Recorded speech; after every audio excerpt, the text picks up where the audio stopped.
రాజకీయ నాయకులకు పోలీస్ సిబ్బందులకు నా నమస్కారం. నా పేరు తిప్పిరి సుమ. మాకు జరుగుతున్న అన్యాయాన్ని తెలియజేయడమే నా ప్రయత్నం.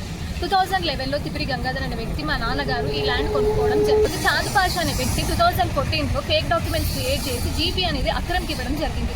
అక్రమ్ అనే వ్యక్తి తన అనుచరులతో మమ్మల్ని కన్స్ట్రక్షన్ చేసుకోకుండా అడ్డంకిస్తూనే ఉన్నాడు. ప్రతి విషయంలో అతని అనుచరులు మమ్మల్ని టార్గెట్ చేసి కులం పేరుతో అనరాని మాటలు అంటూ మా మీదకి దాడి చేయడం అయితే జరుగుతుంది.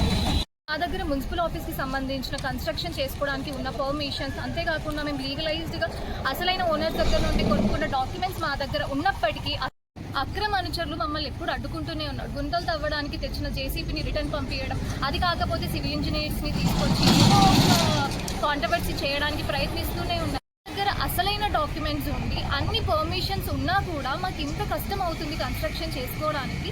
ఒక రోజు రాత్రి అయితే అతని అనుచరులు 30-40 మంది వస్తే అవతల మా ఫ్యామిలీ మెంబర్స్ 4 మాత్రమే ఉండడం జరిగింది. ఒకవేళ ప్రాణహాని జరిగితే ఎలా అనే భయము మాకు ఉంటూనే ఉంది.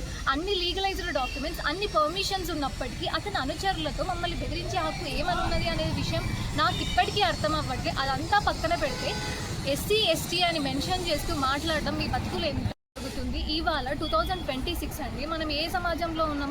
ఇంకా అంచువేతకు గురి చేయబడుతున్న ఫ్యామిలీస్ మాలాంటివి. ఇవాళ నేను ముందుకు వచ్చి ప్రశ్నిస్తున్నాను, అసమానత్వం అనేది ఇంకా ఉందా? ఉంటే మాకు న్యాయం జరగదా?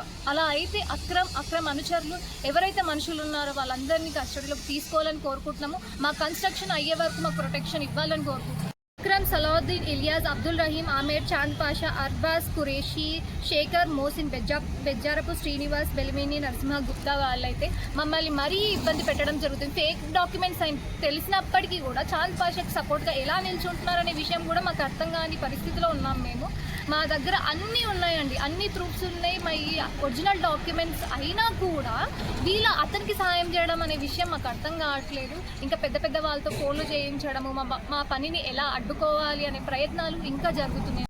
చివరికి న్యాయమే గెలుస్తుంది అనుకుంటున్నా. మా డాక్యుమెంట్స్ లీగలైజ్ కాబట్టి మేము గెలుస్తామనే నమ్మకం మాకుంది.